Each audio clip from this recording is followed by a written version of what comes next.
Okay, we're set. You're recording. Okay, we'll call the meeting to order at 5:07 p.m. on Tuesday, June 23rd, 2020. Please call the roll. Lila LaHood? Present. LaHood present. Josh Wolf? Present. Josh Wolf present. Luan Tesfaye absent. Chair Wolf? Present. Chair Wolf present. Chris Hyland? Present. Chris Hyland present. Matthew Yankee? Present. Matthew Yankee present. Fiona Hinsey? Present. Fiona Hinsey present. We have a quorum. Okay, great. Please call, well, we're on the first item. Is there any, one change to the agenda is moving item number 4, the approval of minutes, to item number 2. And item number 2 will become item number 3 and so on.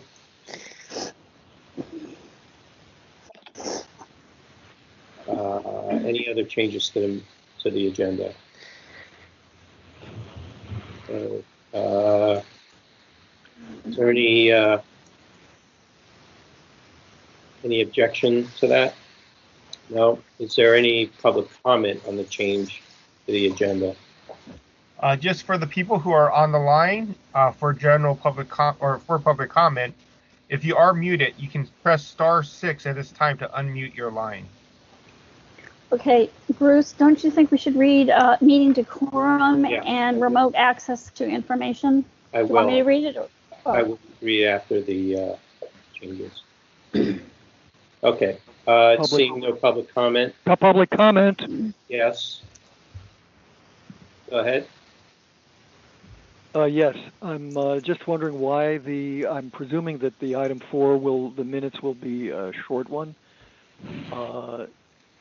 But I also think that some of the technical problems and methods that are being used should be elaborated.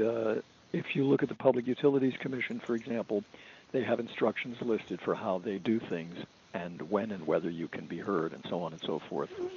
That would be very helpful, and also not to take time off from people's public comment when they are speaking and just trying to understand, am I being heard, am I muted or unmuted, and so on. All right, is that Peter Warfield speaking? Yes. Library Users Association. Okay. We will go through that. We're just trying to get through the adjustments on the agenda first. Okay. Seeing no other changes or comments, can we take that by acclamation? No objection. Okay. Okay, let's, Victor, why don't you just start with if you can, with or Cheryl, with the remote access to information and participation part. All right. Remote access to information and participation. In accordance with Governor Gavin Newsom's statewide order for all residents to stay at home and the numerous local and state proclamations, orders, and supplemental direction, aggressive directives have been issued to slow down and reduce the spread of the COVID-19 virus. On March 17, the Board of Supervisors authorized their board and committee meetings to convene remotely and allow for remote public comment pursuant to the lifted restrictions on video conferencing and teleconferencing. Therefore, the Sunshine Ordinance Task Force meetings that are held through teleconferencing will allow remote public comment. So the public comment number is 415-906-4659, and the call-in ID is 206-402-165#. As the COVID-19 disease progresses, please visit the Sunshine Ordinance Task Force webpage. Regularly be updated on the current situation. Can you repeat the call-in number? Yeah. Call-in number, public call-in number is 415-906-4659. 206-459. The conference identification number is 206-402-165 #. Okay, thank you.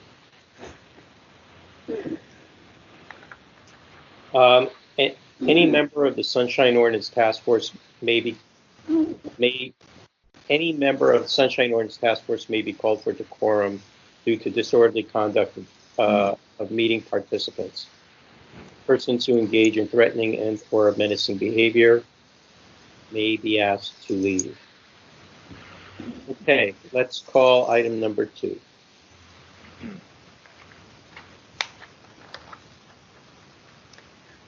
Item number 2, approval of the minutes from the Sunshine Ordinance Task Force June 10, 2020 meeting. Great. Okay, is there any changes, adjustments to the minutes? I'd move to approve them. Okay, it's moved by member Yankee. Is there a second? Second. This is Second. Lila. Is that Lila? Mhm. Second by Lila Hood. Is there any further comment or changes to the agenda? Any public comment on the agenda? I mean, on the minutes. Sorry. Minutes. Can I be heard? Hello? Yes, go ahead. Yeah, this is Peter Warfield, Executive Director of Library Users Association. Just as a telephone participant only, I think it would be helpful just to keep in mind that we can't see faces or hands or whatever you have on your screen if you're using a computer. And so it would really be helpful to be clear about what item we're on as well as who is speaking. That would be very helpful. It's hard sometimes to tell one voice from another, even when you're familiar with some of the voices. Do you have any comment about the minutes? I don't have any comments on the minute. I'm glad you've got them, but I haven't had a chance to look at them. Okay. This is public comment for the minutes. Any other public comment for the minutes? Okay, seeing none. Can we take that by acclamation? Okay, seeing no objection, the minutes have been approved. Okay, let's call the next item. General public comment, sir? Yeah. All right. Public comment. Members of the public may address the Sunshine Ordinance Task Force on matters that are within the task force jurisdiction, but not on today's agenda. Okay, so the way this will work, we have not been able to resolve some of the, at least one of the concerns from the last meeting, which is how to queue everybody up. So we will ask for people who want to speak. We will try to take as many as we can. It's probably easier to take 4 or 5 at a time in a group. If you are interested or want to speak anonymously, we'll give you a number just for that particular public comment period. And that way, we'll do our best to try and make sure that people don't get to speak twice. This particular system is limited on moderator features. So we ask that you help us facilitate this in this way. We will, when task force members speak, they will say their name. They'll ask for permission to speak, and I will recognize them, or they will state their name before they speak, so persons that are on the phone can know who's speaking at any which time. Victor, is there anything else you'd like to add? Just that if you're on the line waiting for public comment and you are on mute, you can press *6 at this time to unmute your line. Okay, so now we'll call for public comment. Who would like to speak? I'd like to speak. And your Peter name? Warfield. Okay, thank you. And one of the anonymous here. We need a number. We right, have the Peter anonymous Warfield and one. an anonymous one. Are there any other speakers who would like to speak on this during public comment? I don't hear any other requests, so I believe we can start with Mr. Warfield. Clock is running. Am I starting? Yes, Yes. we can hear you. Yeah, thank you. This is Peter Warfield, Executive Director of Library Users Association. Can you give me a 30-second warning before my time is up? Yes. Thank you. I would like to describe a little bit about what happened on Friday, March 13th to somebody who does not own a computer and for whom basically the city and civic life just about pulled away and disappeared. I went to my local library around 3 o'clock on Friday the 13th and saw a lot of notices up saying the library was closing at the end of the day. I asked the manager when had he gotten word of this, and he said about an hour ago. So in a tremendous sort of rush, I had to get on a computer and basically notify some key people that my connection, my ability to have access to the internet was essentially non-existent and would stay that way for an undetermined amount of time, since my main ability to get online was through my library computer access. And the library is open among the various branches more than 65 hours a week. At the same time, I can also say that other places that were typically a possibility for my having access, even limited access to a computer, had already closed. One of the things that's very distressing is that the city, it feels as though the city has basically pulled away from the public that does not have computer access.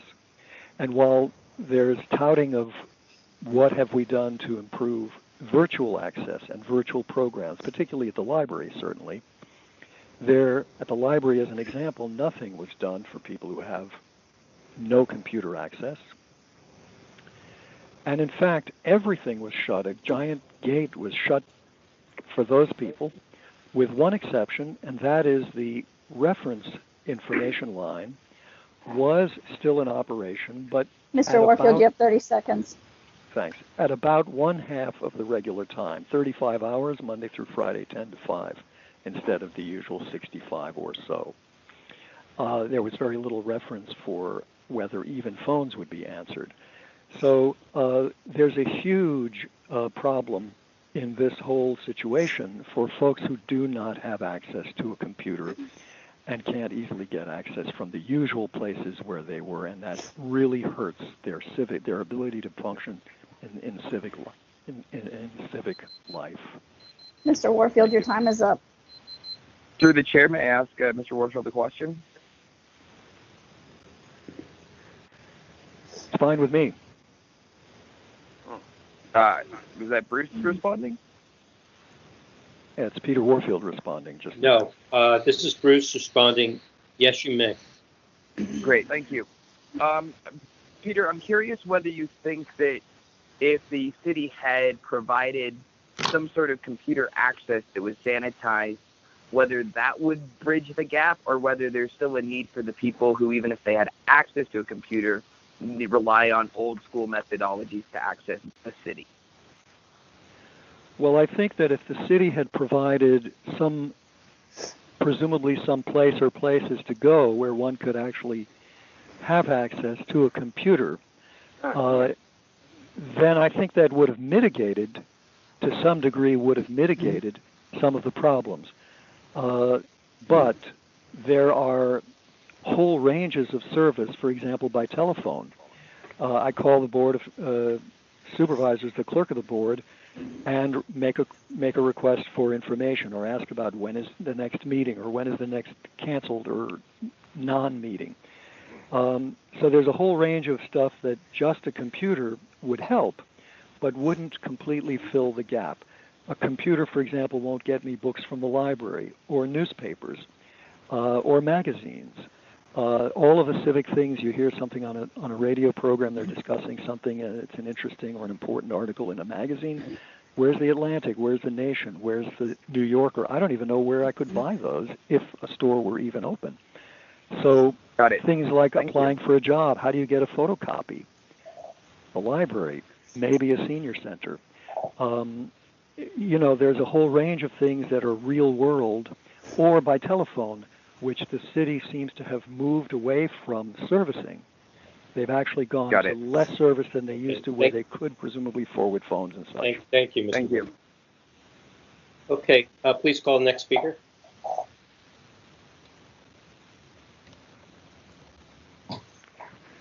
Victor? Anonymous 1, are you ready to speak at this time? Yes. Please proceed. All right. Thank you, as always, from hearing from the public members. I'd say that if there is video of this meeting, and I think you guys used my team, if I remember correctly, it'd be great if that was being recorded either the cloud or stored so that, you know, it is transmitted through your Granicus or whatever account that you guys use to post the audio usually, which usually has no video. It would be fantastic if that is something that you guys post for these meetings that are virtual. Actually, to reflect the comments of the past speaker, I'm a supporter of virtualizing everything you can possibly virtualize and not requiring physical attendance for anything. But you know, there is a way to do that while also supporting anyone who doesn't have a computer. And while the other things that the previous speaker were in the jurisdiction of Sunshine in regards to public records and public meetings, with regards to those two, you know, technology can be built that, for example, turns the calendar of all of the events that the city has, you know, into text-to-speech and then puts it into an automated hotline so people know when the right meetings are.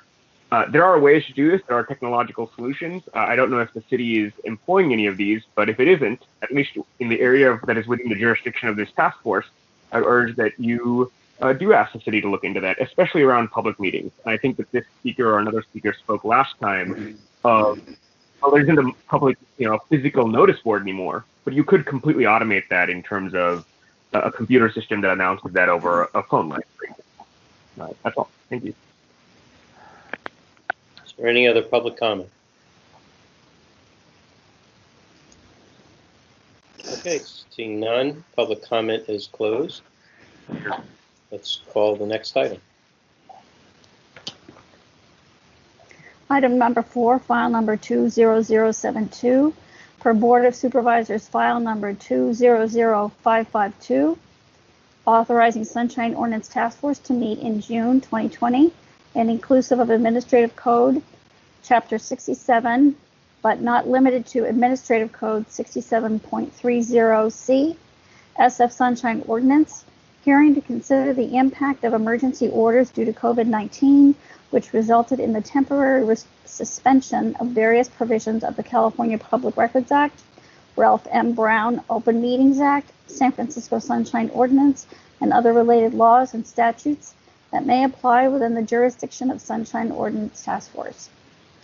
The bullet points: public records requests delayed during the emergency, issues related to lack of meeting postings, lack of access to meetings during the emergency, planning and standards for future emergencies. Chair Wolf, I just ask that when you begin to speak about one of these bullets that you let me know so that I can agendize it properly in the minutes, so that I can notice what... Well, it's actually probably going to be more than just that. That's fine, just as long as I know. Okay, sure. No problem. All right. So I want to just recap some of the work that we did last time for everyone, of the recommendations that we approved that are being put into writing for the supervisors, and then the ongoing work that everybody or members had agreed to take on. So the approved recommendations by the task force, first on public records, was that the index to records be activated for all departments listed and not yet listed on the index to records webpage, which is index.sfgov.org. And this pertains to admin code 67.29, titled Index to Records. And the meaningful part of that is, and I'll quote, each department, agency, commission, and public official is encouraged to solicit and encourage public participation to develop a meaningful records index. The index shall clearly and meaningfully describe, with as much specificity as practicable, the individual types of records that are prepared or maintained by each department, agency, commission, or public official of the city and county. The index shall be sufficient to aid the public in making an inquiry or a request to inspect such a record. The second item, it was to implement 67.24E without exceptions. This is with regards to contracts. This item was the example for reference was the hotels for the homeless. That the executive branch states that past contracts would be withheld due to potential conflict with current or future contracts. The task force found this to be non-compliant and is making a recommendation for the Board of Supervisors to take action on it. Around public meetings, that a standardized web conferencing platform citywide be identified and approved. So that way the public and everybody involved has some familiarity and predictability on what platform is being used. Reduces setup time, confusion, and what have you. The next was the city to provide free internet and or broadband access, including installation upon request to anyone affected by the digital divide to comply with admin code 6713, barriers to meetings prohibited.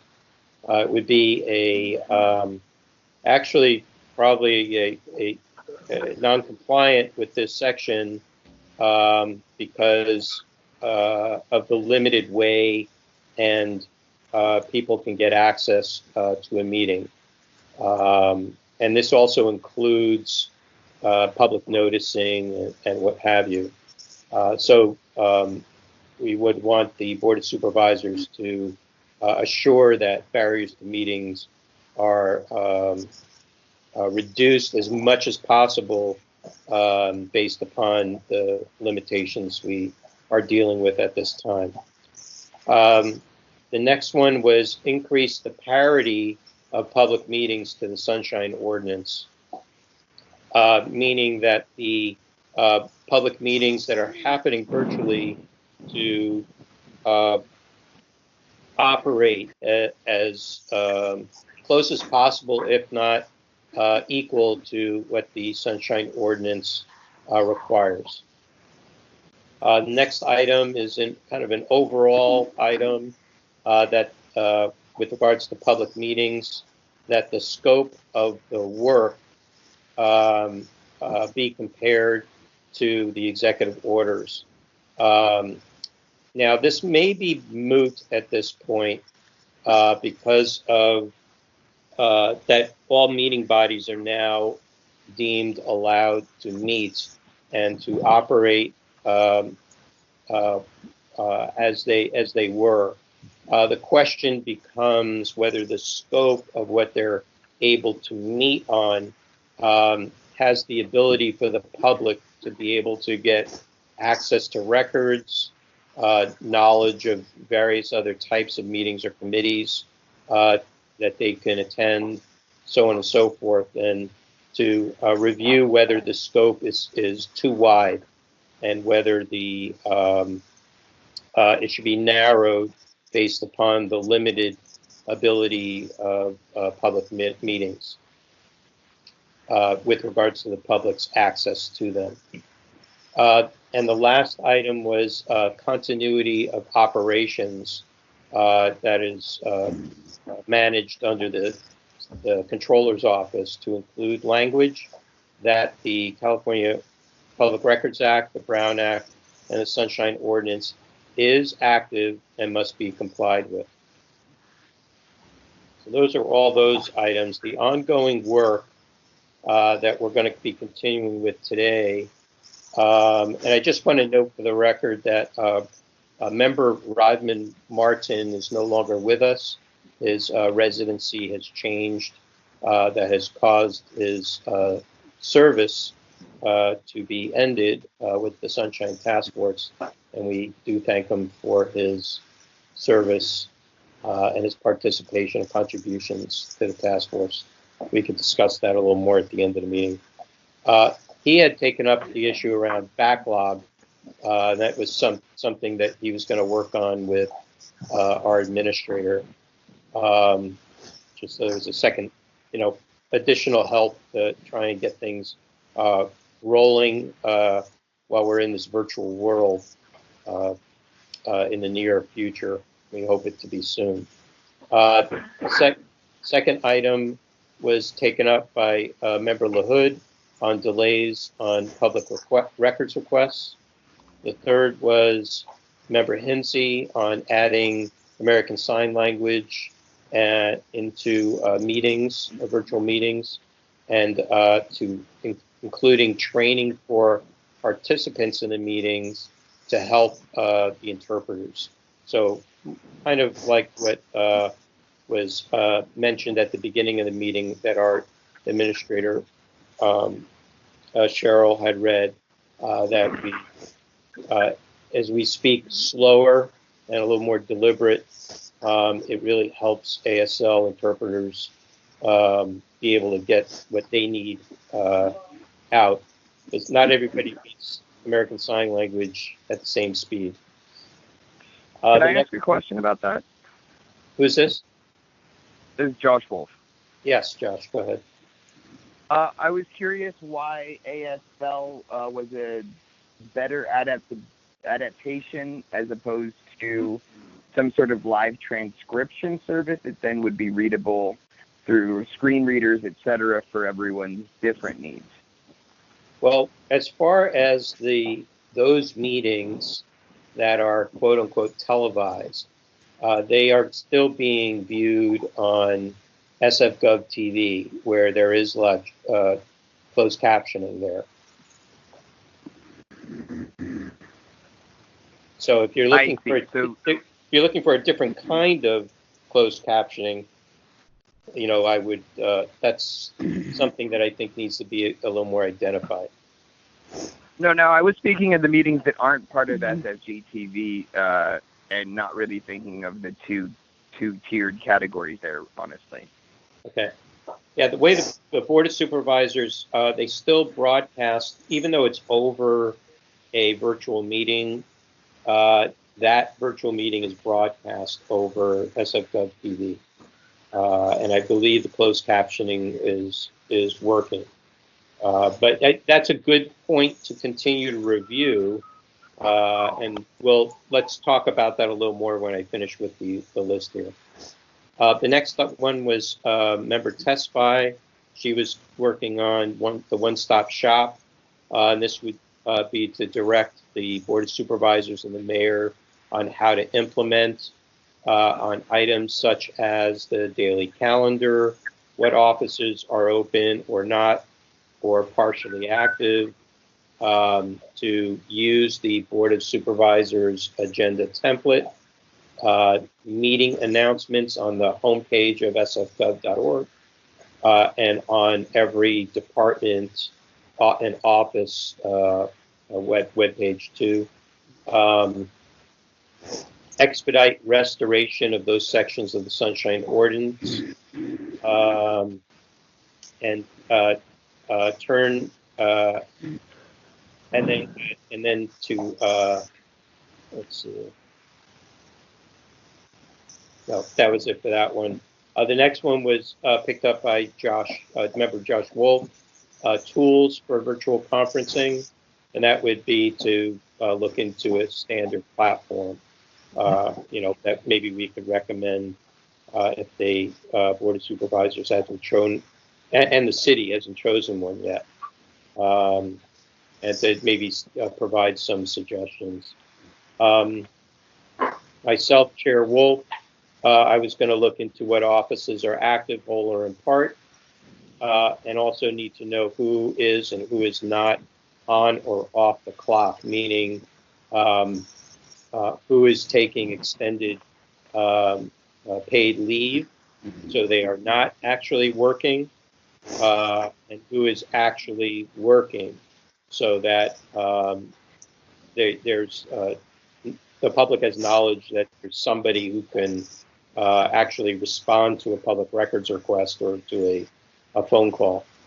The last item was also Chair Wolf, myself, that I picked up was with regards to monitoring enforcement, and I'll talk about the McKee Act of 2012 as we begin this conversation.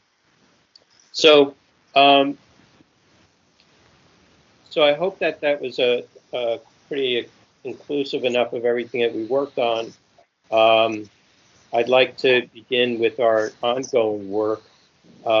If members are ready to give us kind of a report on where they are and whether they're ready for a recommendation to be forwarded. So who would like to go first?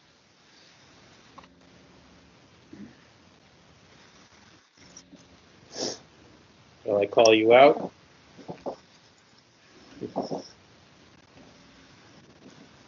This is Okay. Lila, and I'm going to volunteer to go first only because I need more time to do more research. I thought we were going to have a little more time between meetings, and although I have anecdotal reports, I don't feel like I have enough new information beyond what we discussed last week to make any recommendations beyond what we had already discussed.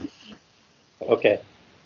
Is there any kind of obvious kind of broad brushstroke macro recommendation that you think should be implemented now? Well, the good news is, based on what I have heard from, and in this case, it's mostly journalists who have submitted requests for information, they have received some information, and not on, even though there were some delays, they have received some information that has been requested. The chief obstacle that we discussed last week were some of the information regarding contracts between the city and hotels, which are in the one of the addendums to the emergency orders. There's essentially, the city has been given, agencies have been given permission not to release information about completed negotiated contracts, as we discussed last time. And I would say that's the major obstacle that we've identified. But as I said, I have not done enough additional research to be able to describe things beyond that. Okay. All right. So no recommendation. I believe that the recommendations were contained within what we had last week. Okay. Okay. Okay. Thank you. This is Fiona. Fiona. I can go ahead because I have a similar update to Lila. I still need to follow up with the mayor's office on disability. I had said that I would follow up with them on a couple meetings they had. One with SSGov TV and one with the Board of Supervisors, who had requested their presence in sort of educating them, so to speak, on um, best practices for such things as ASL interpreters, and I will do that this week and hopefully have a report at next meeting, whenever that is. So again, I believe that with the ASL at all meetings recommendation that we've covered pretty much the what I have at this point. That's great. Just want to recognize member Tesfaye, who arrived at 5:39. 5:39. I'm sorry, 5:39? 5:39. I mean, I was here before that, but Okay. I didn't want to interrupt Bruce's remarks. But it's okay. I can speak to my recommendation whenever you're ready. Go ahead. So, I discussed internally with the league members who had brought up this idea of creating the one-stop shop for all department policy bodies that are meeting. It is still consistent with the league's recommendation, so I can put that forth. Our thoughts internally were that the next step would be to include it in a formal recommendation from the task force, and then also through the technology committee, which is an ad hoc committee of the Sunshine Ordinance Task Force, engage with both the mayor's office and the Department of Technology in order to discuss kind of what implementation Victor, would look like. And Can I say, hold on a second? Yes. Luan, yeah, we're having audio problems, Victor. Do you know why? Please describe. I'm not hearing anything unusual. I'm hearing big echoes, and I'm not hearing all the testimony. I would suggest that any members of the task force who's not speaking at this time to mute their microphone.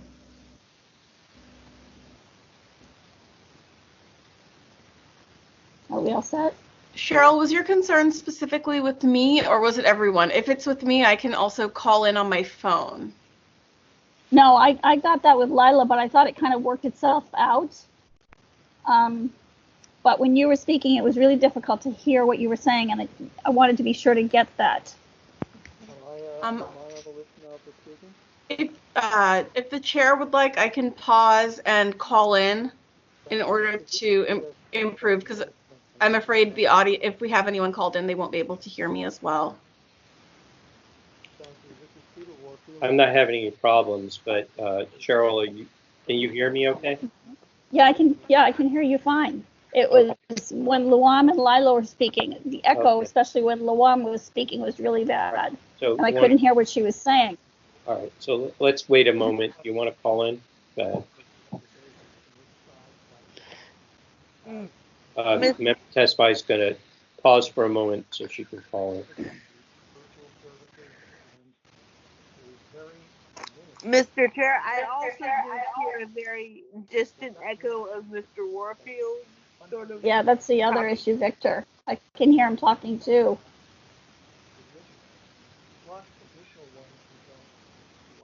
I am called in. Okay, that's good. Does it sound better? Much better, yeah. Have you muted your computer?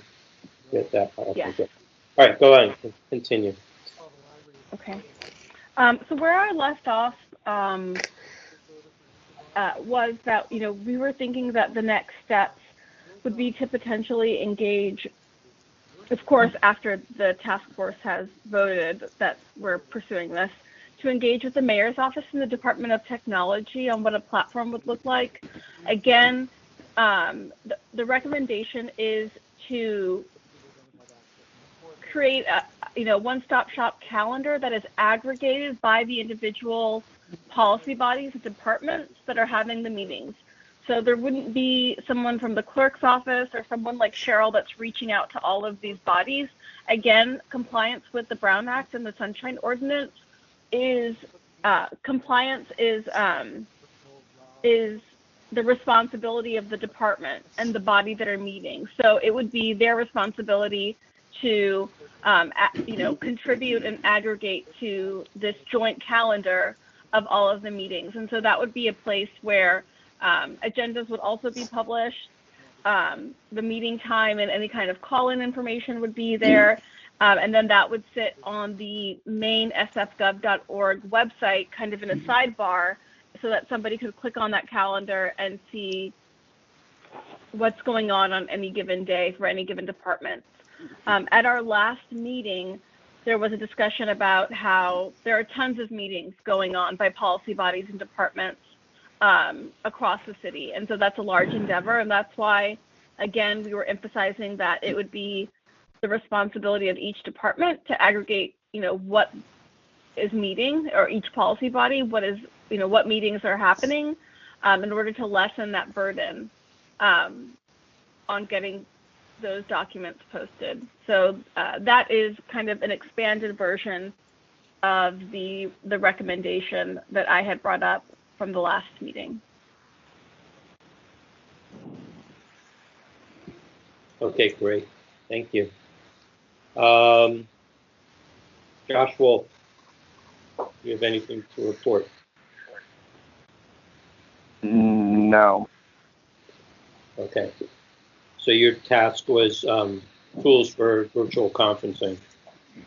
If you can continue. I mean, I'm aware of various tools for virtual conferencing. The issue is that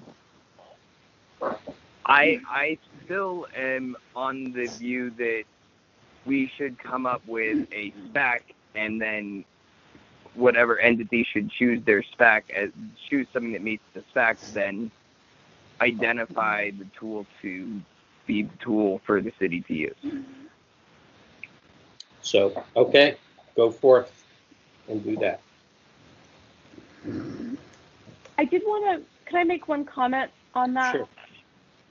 Go ahead. So, I did have an initial concern about this topic when we brought it up, in that the Department of Technology, or the city's IT department, does have contracting practices and things like that are in place. So at this time, I know that there is an existing contract with Microsoft, and that's why we are using Microsoft Teams. And so that's definitely something, as we put forth a recommendation there, that we need to be cognizant of. That, I know that right now we are talking about being platform agnostic in our recommendation, and I think that's good.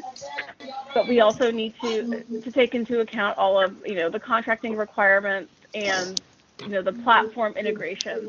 The city was already using Microsoft, so expanding to include Microsoft Teams is a little bit less of a burden. But I just wanted to raise that concern, as I had been thinking about what our action might be on that topic.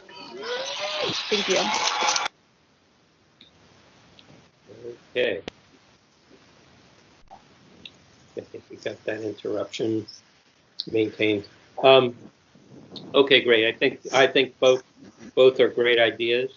If we can solidify that before the next meeting, that would be very helpful.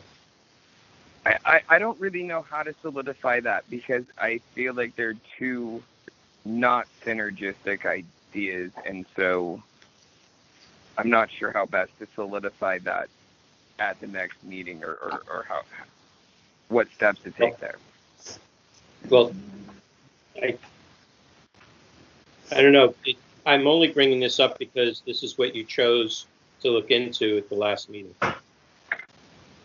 No, I hear that. I'm sort of speaking to where I am coming from, is that we should be completely agnostic about any existing contracts with Microsoft Teams, because our role is to come up with the specs that most matches the stipulations already put forward in the Sunshine Ordinance as interpreted in the virtual form, and to take into account where we already have an existing financial relationship seems to me to completely sort of undermine that, which is sort of the reason of coming up with the spec and not recommending a company in the first place. Yeah, I hear you on that. It's I agree. I think the city has a number of contracts with various technology companies that have web conferencing systems and have chosen one or the other for whatever reason. I think for the most part, if we can come up with a spec that they can then approach with whatever company that they're working with to actually make the spec available and functioning. It doesn't seem like any spec that we would include that I can think of personally with regards to the Brown Act or the Sunshine Ordinance could not be made available in any one of these platforms. In fact, it exists in a number of other platforms that this platform doesn't seem to provide. Agreed. I think Microsoft, you know, they're a big company, lots of parts, lots of people. They might be able to do it. Or the way this one's set up, it's just those functions or features are not active for whatever reason. But I do understand Member Tesfai's point of view with regards to having an existing contract for whatever services are being provided.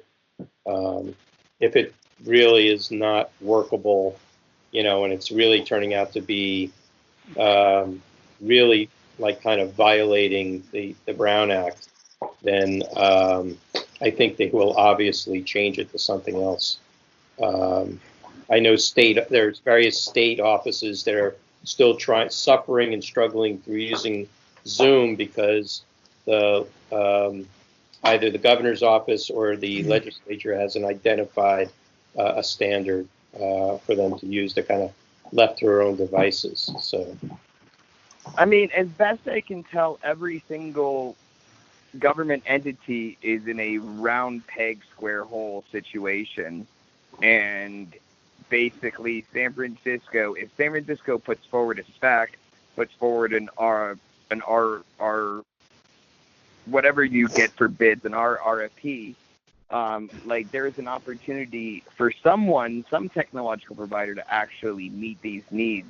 And I think it's a big enough need, not only inside of San Francisco, but across at least the state of California, that like coming up with a new contract beyond what we're using for spreadsheets and word processing and email makes a ton of sense. Yeah, I hear you. Okay, anybody else on this item? Okay, the next item I have are was on me for what offices are active or are in part. I'm waiting for a response from the from various department heads with regards to that. So I don't have enough information to be able to pull anything together, at least over the past 2 weeks. The next item was monitoring and enforcement.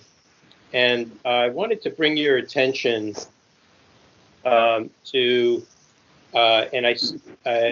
it was something that I was reading through some old First Amendment Coalition newsletters.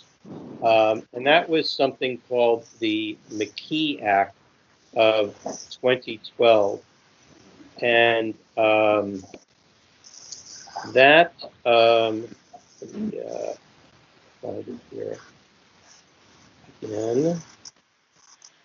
So this was passed by then Governor Jerry Brown. It was called the Richard McKee Bill, and it was to tighten the Brown Act enforcement. Basically, and from their newsletter, the measure strengthening the public's ability to enforce the Brown Act was signed into law by the Governor, Jerry Brown. It's known as the Richard McKee Act. The legislation allows members of the public to send local government bodies a cease and desist letter if they believe government agencies have violated the Brown Act.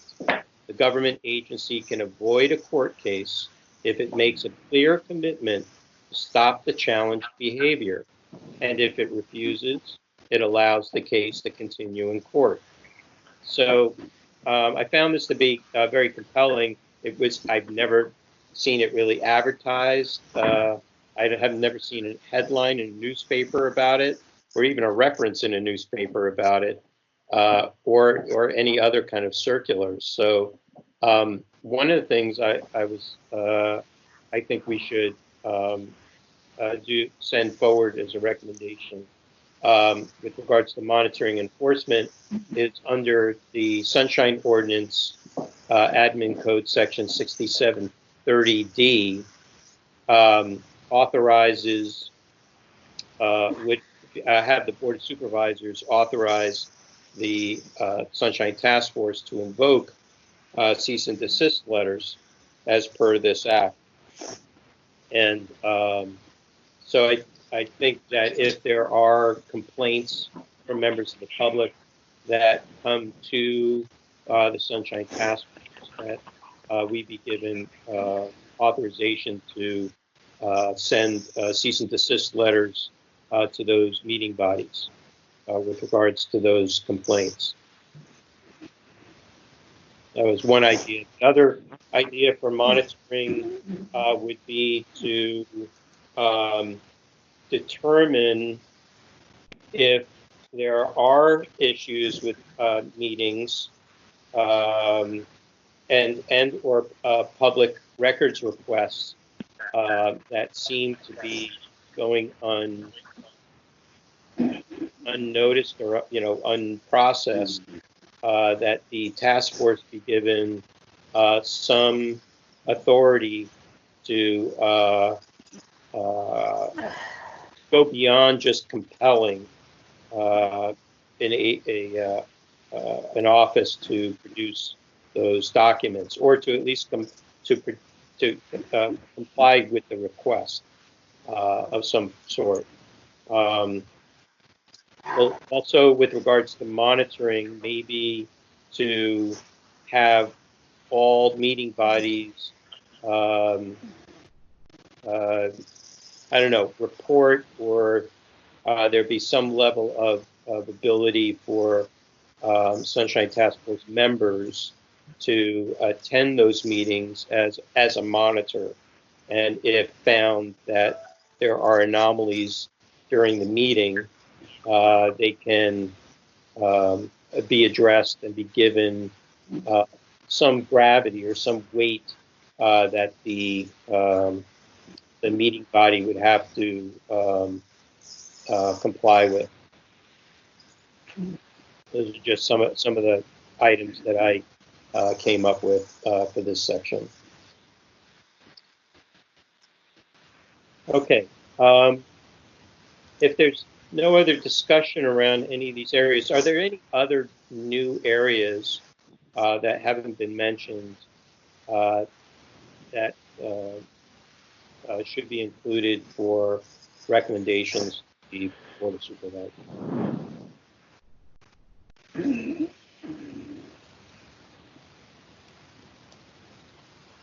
Okay, hearing none, let's open it up for public comment. Maybe we'll hear some, and we'll get some insight from members of the public. Hey, Victor, why don't you grab a hold of the tiller from here? Yeah, public comment. Can you hear me? Yeah, hold on a moment. Victor, are you there? Victor? Hold on. My apologies, I was on mute. Victor? Very good. If there's anybody on the line who would like to make public comment, you can press *6 to unmute your line. We have Mr. Warfield on the line. Are there any other members of the public who would like to make comment at this time? Anonymous as well. Okay. We have Mr. Warfield and Anonymous 1. Mr. Warfield, you may begin your comment at this time. Thank you. This is Peter Warfield, Executive Director of Library Users Association. I'd appreciate if you could give me a 30-second warning, please. Sure will. Thank you. First of all, thank you very much for taking all this up. The geography of this particular world has changed very considerably, and most dramatically for those who have been locked out of civic life, basically, because of a lack of access to the internet. I've mentioned in recent comments elsewhere that the City and County of San Francisco did a study and a plan, so-called Digital Equity Strategic Plan 2019 to 24, in which right up front it said over 100,000 people in San Francisco don't have access from home to the internet. And of course, as you can imagine, the statistics also show dramatically greater, disparate lack of connection for the poor, people of color, and seniors. Let me just describe some of the issues that I have found. First of all, I really wish that there were a practical summary that you might provide or that somebody would provide of what the new rules are. Years ago, James Chafee, who at one time was a member of the task force, made a Citizens' Bill of Rights, or wasn't just for citizens, it's really for everybody, which Sunshine is for everybody. And it would be really helpful to know what has changed without having to go digging through all the different rules and the different orders from the mayor and so on and so forth. I know in one instance, a state agency, the City College of San Francisco, was constantly changing the rules and treating them as though it's something they could just change literally on the spur of the moment. They ended up doing things like excluding people and comments. They misread comments when they had them sent by email prior to the meeting. They excluded portions of comments. It was a mess. With respect to Josh Wolf, I believe, comment about would it be useful to go someplace for a computer, yes. But the last regular meeting of the Board of Trustees of City College went until after 12:37.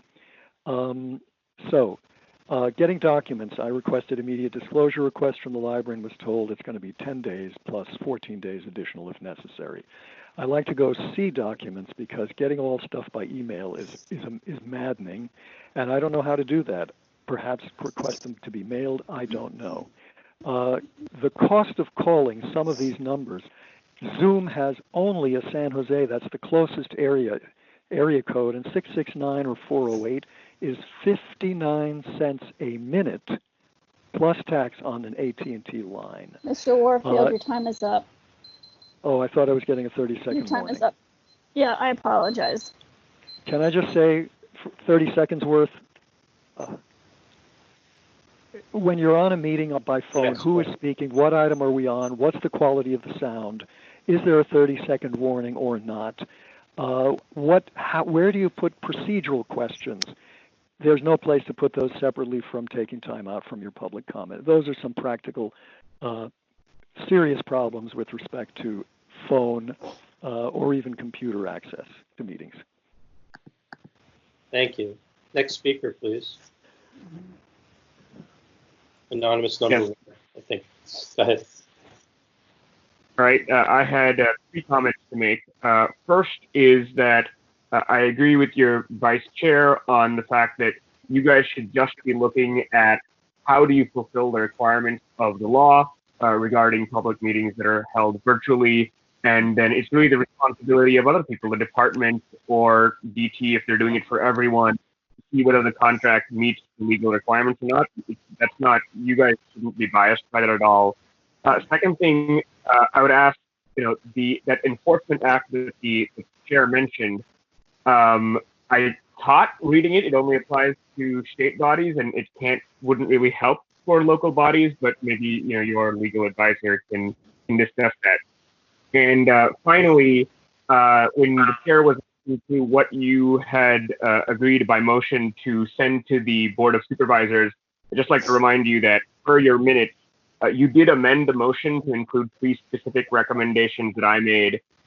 Please don't forget about those. Those were approved as part of your motion to terminate certain specific paragraphs, improve public meeting and public records access, and to ensure all commenters may remain anonymous if they so wish. So they're in your minutes, so please don't forget about them in your letter. Thank you. Thank you. I'll be sure to get those included. Thank you. Is there any other public comment? Okay, seeing none, we'll close public comment on this item. I would just like to say that, the shelter-in-place order is indefinite at this time. We don't know when city offices are going to, reopen fully, and we're again not sure which ones are or which ones aren't. So until that time, we're going to have to find ways to really, narrow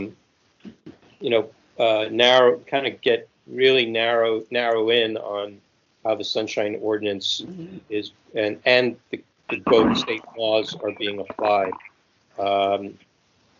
During this period of time and the time that we could not meet, there was some serious problems that members of the public were having, and I'm sure even interdepartmental, there were problems with communications at the same time.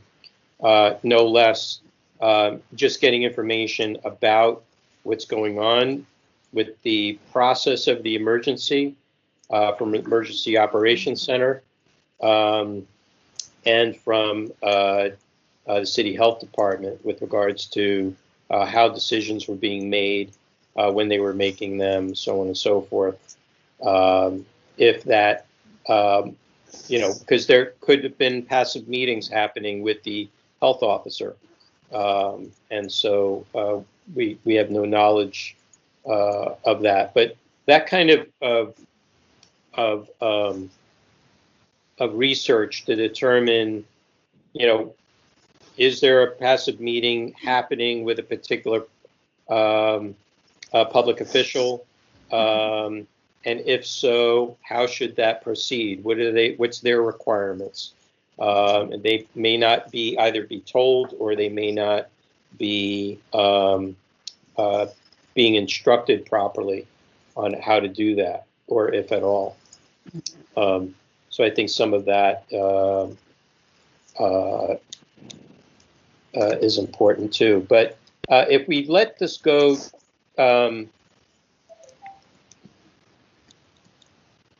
too long, then the work of trying to get things implemented becomes more and more difficult. And so the sooner that we could get any recommendations in for action, the better, because it does take time for the Board of Supervisors to approve if they're going to do it by ordinance or if they're going to do it by resolution. It's a different process for each one. Ordinance, of course, will take a lot more time as it needs to go through their committee structure, legislative process. Okay. At this point, are there any other recommendations that we think should be moved forward to the Board of Supervisors, or shall we continue to work on these items, and we'll then have recommendations at the next meeting? I got one more random thought here, Joshua, which is, do we have a knowledge of how many simultaneous meetings the city has at once at any given point of the most? At this time, just on my personal knowledge, I believe that DT or SF Gov TV can record a maximum of 4 meetings at one time, but not display them all at once. So it seems to me that if we're only having a maximum of 4 meetings, I don't understand why there aren't 4 outdoor locations where the meetings could be broadcast for people who don't have computer access.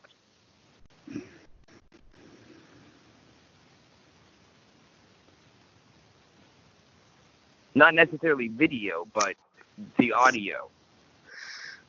Josh, this is Fiona. Are you so under SF.gov? Those would be only.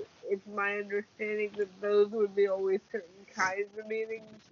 Only certain meetings are through broadcast on SF.gov.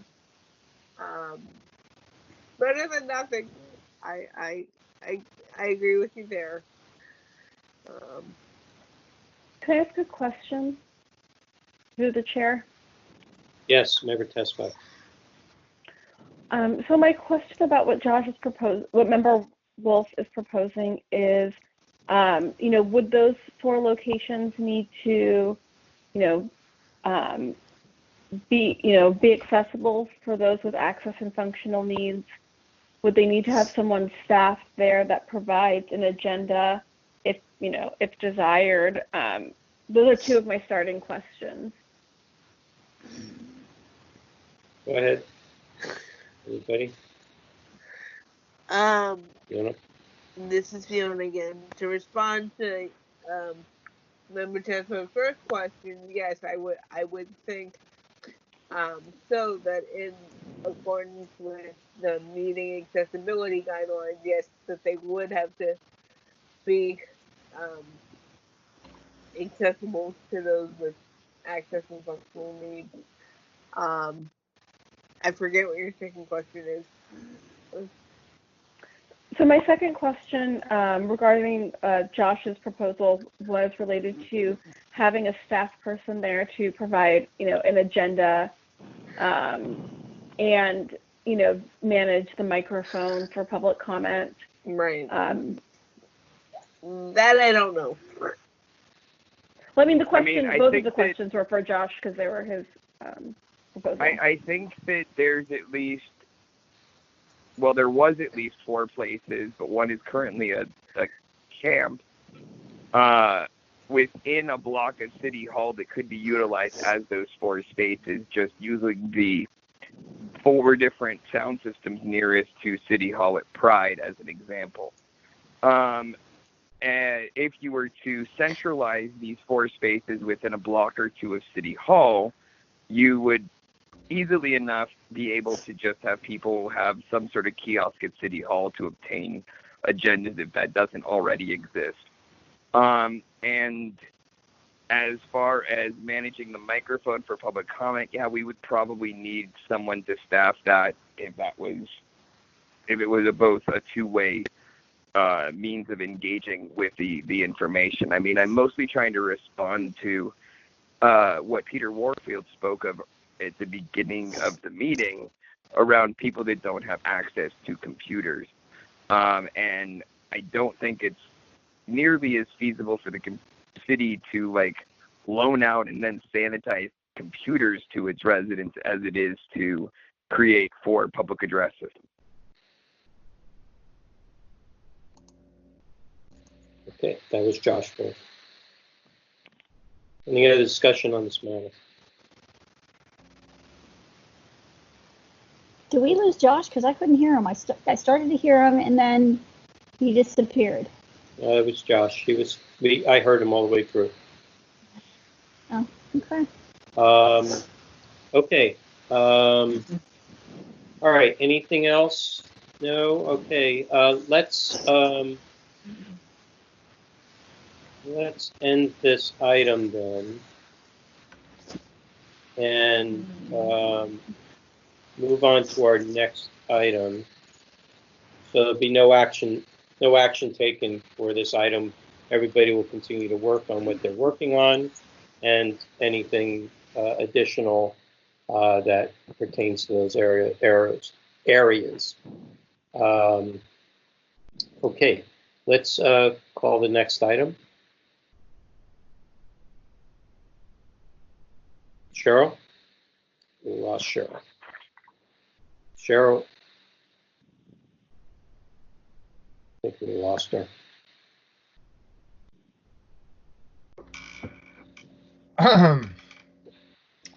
The next item on the agenda is item number 5, announcements, comments, questions, and future agenda items by members of the Sunshine Ordinance Task Force.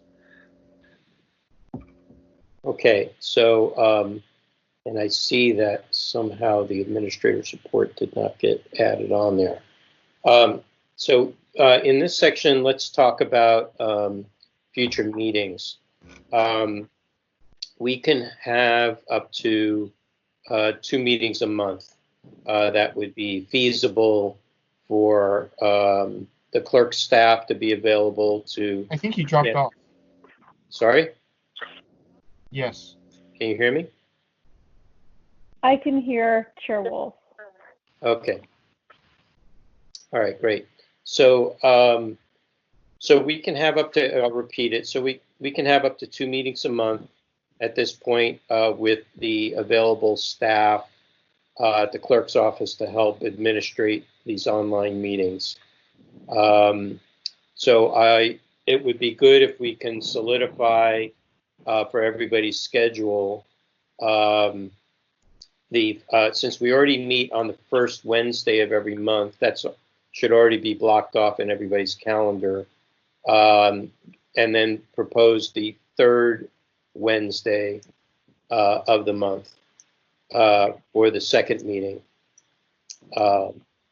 What say you all about that?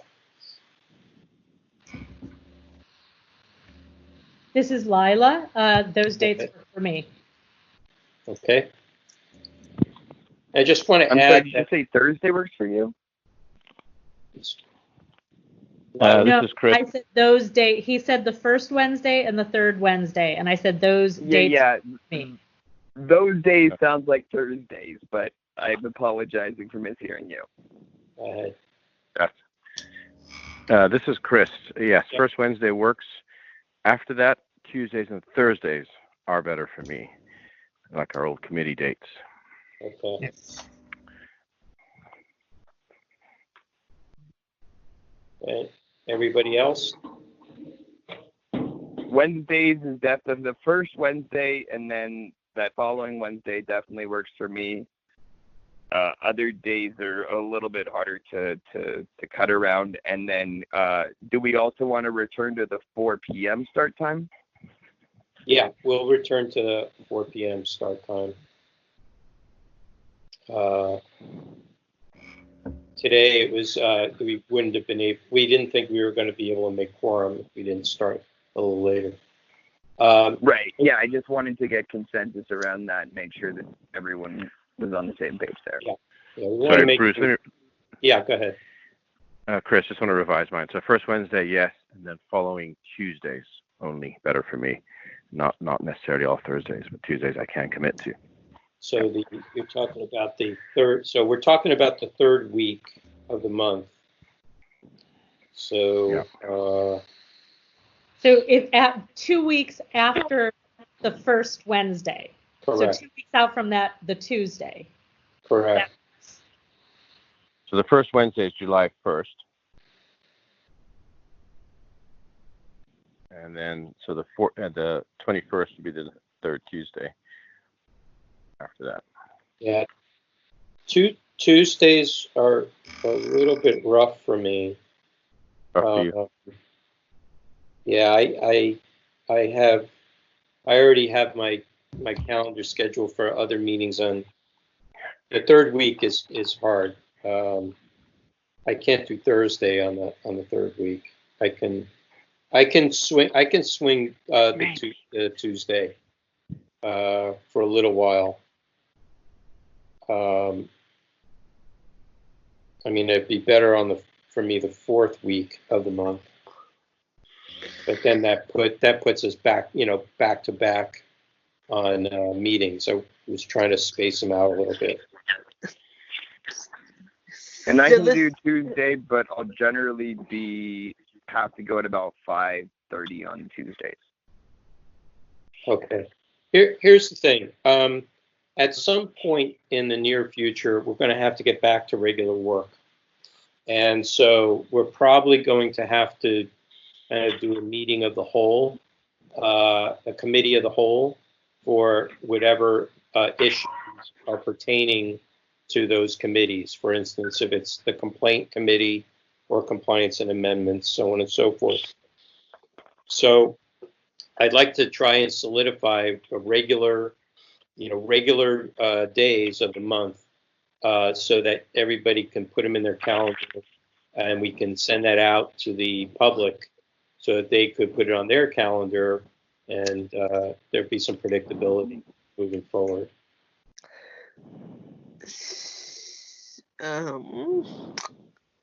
Hi, can I speak? This is Member Tesfaye.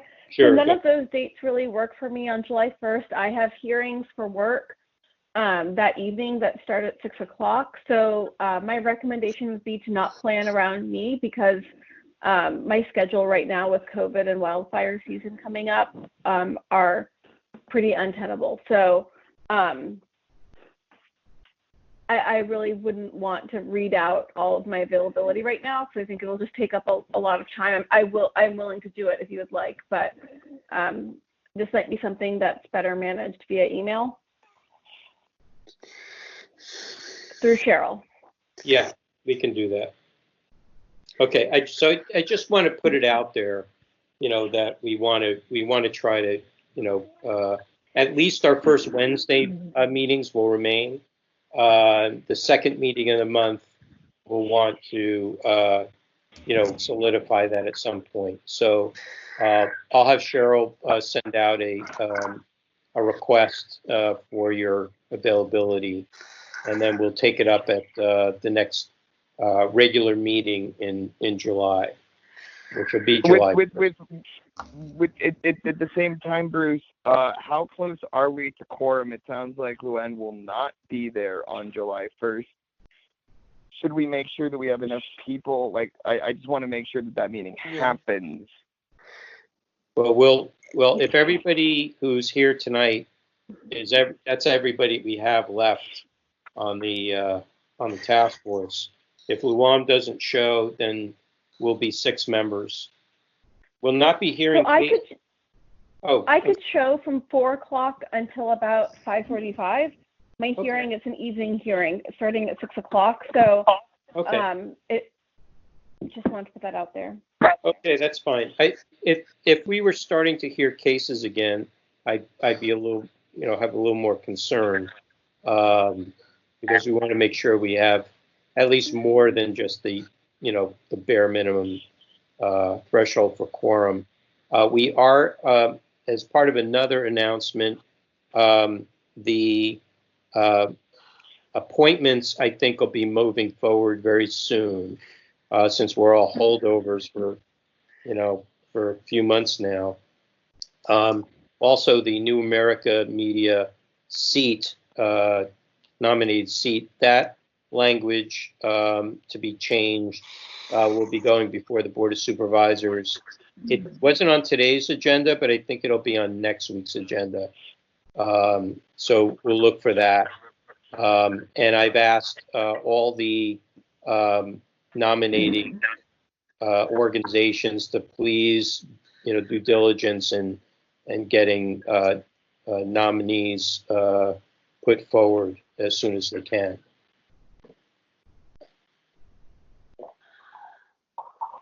Are there any other announcements, comments, questions, or future agenda items? This is Matt. Just one quick thing. I just noticed that last meeting we didn't have a approval of minutes, so I think we go to our last in-person meeting. We never probably approved those, so we should probably agendize those just to get those locked away at the next meeting. For which meeting was that? That would have been the last in-person meeting. Oh, okay.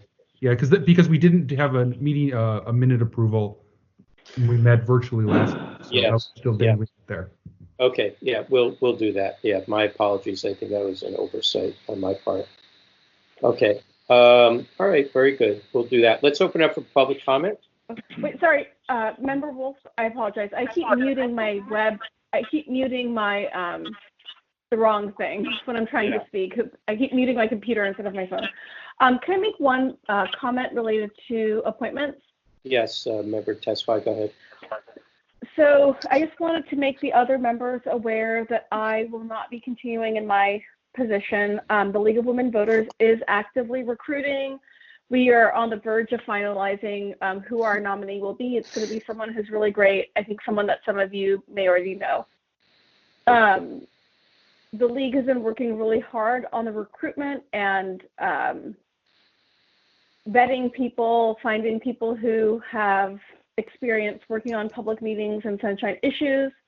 I just wanted to also mention that, you know, the League of Women Voters does have, from last year, a documented diversity, equity, and inclusion policy. And so we are making sure to apply that as we look for new appointments. For anyone who is not continuing in their appointment or anyone here that is involved in the recruitment for seats, I again would like to echo the efforts that the League is putting in and that others I'm sure are concerned about as well. A large concern that I have for this body, I know it's hard to recruit, but it is not a diverse body. I say that, you know, racially, ethnically, and gender-wise as well. And so me stepping down from my position, as you guys know, my work has really picked up. And so I think it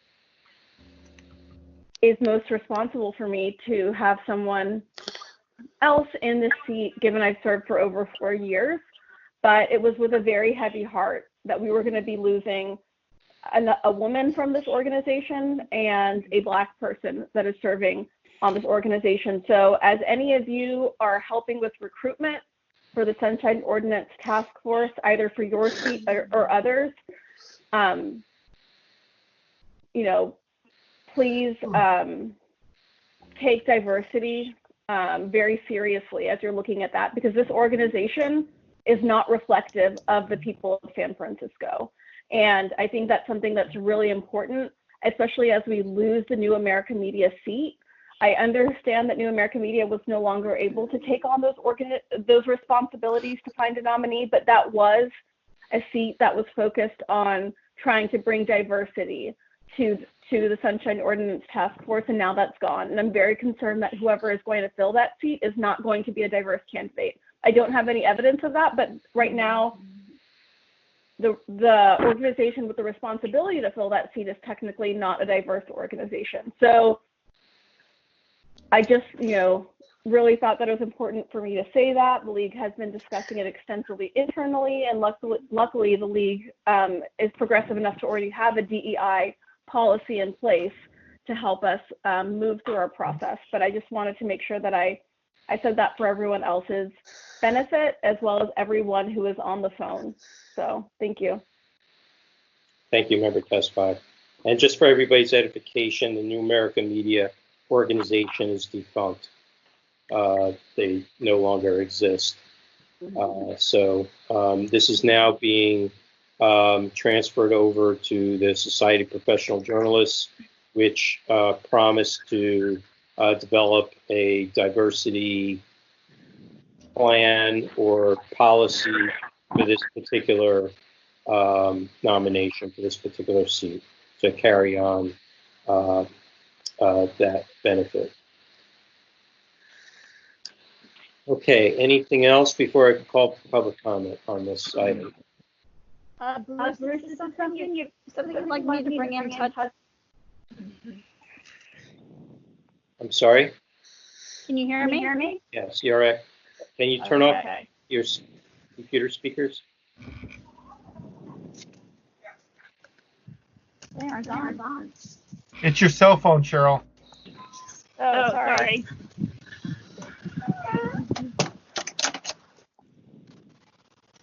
So I was going to say, I can certainly have my friend Nick Bolani speak to our neighborhood association about getting somebody on the task force, if that would be helpful. Well, I will say that, you know, all of us, you know, it's also incumbent upon us to inform the public about what we do. So I think it would be good if any of us have access to public, you know, neighborhood groups, what have you. Do you have any networks that you're connected with to get the word out? I understand there's 3 or 4 applications that have already come in So, you know, I'm not sure that there'll be, hopefully there'll be enough so that we can maintain quorum through this period. Okay. All right, let's open it up for public comment because I want to try to wrap this meeting up by 7. Mr. Chair, I just wondering, I was not clear on the proposed meeting dates. Did you want us to poll or have you picked the date? So we're going to maintain the first Wednesday of the month, and then we're going to have Cheryl send out a request for availability for the 3rd week of the month, or 2 weeks later. It's actually a week, 2 weeks later, because it's not clear who's available on which particular day of that week. Okay, we will do so. To members of the public who wish to speak, if you are on mute, you can press *6 at this time to unmute your line. Are there any members of the public on the telephone who wish to speak at this time? Yes, please. Can you hear me? We have Mr. Warfield. Please proceed. I'd appreciate a 30-second warning for the end of my public comment period. Peter Warfield, Executive Director of Library Users Association. And since nobody can come up to me, and I can't come up to anybody else, one way to reach us is through email, libraryusers2004@yahoo.com. Again, libraryusers2004@yahoo.com. We can also be reached by telephone, which, if anybody wants it, I'd be happy to give. First of all, I wanted to say with respect to the discussion about meeting schedule, for most of its history, those of us who remember some of it, the task force has met on a day that was not the same day as the supervisors. When the supervisors around 2003 or 4 changed their meeting date from Monday to Tuesday, there was then a conflict. For those of us who care about citywide issues, it was very difficult to be able to go to both meetings when they overlap, starting at the start time of the task force. And so with considerable effort and discussion, the meeting date of the task force was changed to once again be a date which is not overlapping or at the same time as the Board of Supervisors. So I think it's really valuable and important to do that and not to be overlapping when there are people who have citywide issues or concerns who may want to participate or listen or make comments at both meetings. That was actually a problem for me today. I had to have 2 phones going at one time. Just so you know, there was a big deal about City College of San Francisco taking on Sunshine as its own policy. There are now efforts by the administration to kill the portions of Sunshine that change what the state law requires, which as far as I'm concerned is a weakening of what they want to be presumably held by. I hope that you follow up a lot and maybe survey the public in some way with regard to problems they're having. I would also think it would be tremendously valuable if you had an advice line so that people could ask you, can people change their public comment procedures, for example, without changing their bylaws? Can they change them on no notice or 20 minutes notice? Things like that I think would be very helpful. Mr. Warfield, you have 30 seconds. Thank you. Things like that would be very helpful in a practical way to help people to understand what generally the rules are. And I'd still like to see a kind of a public Bill of Rights under Sunshine, or even particularly under the changed rules as they are now. Thanks. Is there any other public comment? Yes. Go ahead. Please start. Thanks, Anonymous here again. This is regarding the part of this item that is about future agenda items. I think that the way I think the chair described it is this, what is item number 2 or 4, depending on which version of the agenda you're looking at, is going to repeat next time. I was wondering if maybe what you could do is, if they send off whatever you guys have agreed to in the letter form or whatever already, so that, as the chair said, it doesn't keep on kind of waiting, because it's going to take a while for the board to actually do what you've asked them. And then you can send further letters for each of those future meetings instead of kind of waiting the whole time. And that's it. Thank you very much.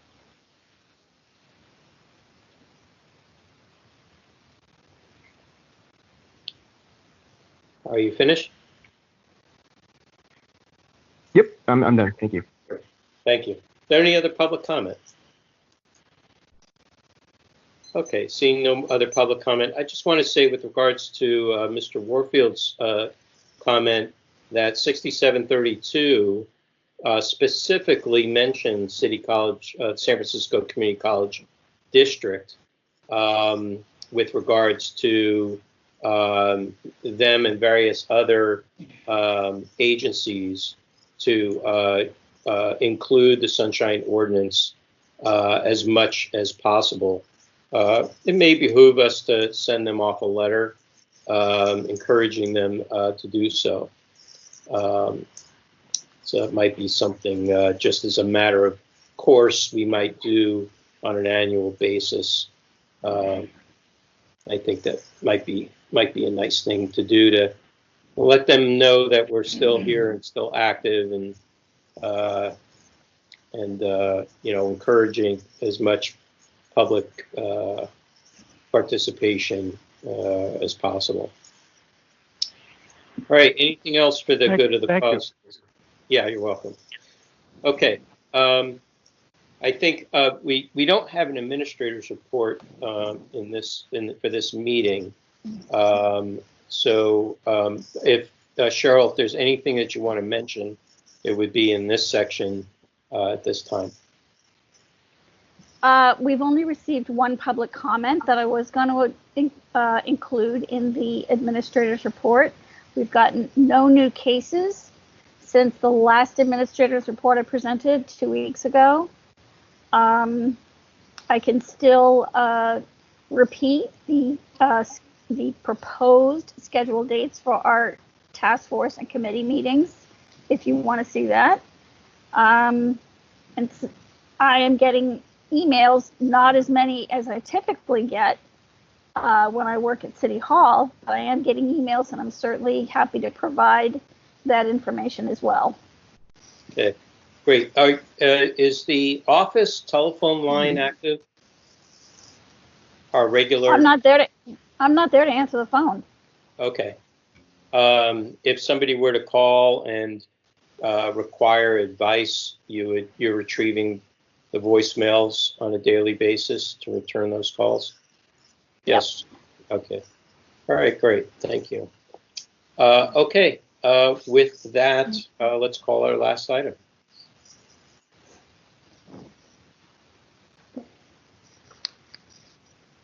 Is this item number 5? Yes. Announcements, No, we're on item number 5. Okay, item number 6, announcements, comments, questions, and future agenda items by members of the Sunshine Ordinance Task Force. No, we just did that one. All right, adjournment. Right. Their motion to adjourn. So moved. At what time? Second. Moved by who? Highland. Hold on. Who said so moved? Highland. Okay. Second? Who's seconding? Fiona. Seconded. Oh, okay. Fiona did. Moved by member Highland. Second by member Hinsey. All those in favor? I have. Go ahead. Okay, I have 641. Okay. Well, we have to take a vote to adjourn. So all those in favor say aye. Aye. Opposed? Okay. The ayes have it. We are adjourned. All right. Thank you, everybody. thank you. Thank you. See you on the 1st. Yes. Take care. See you on the 1st. Bye-bye. Right.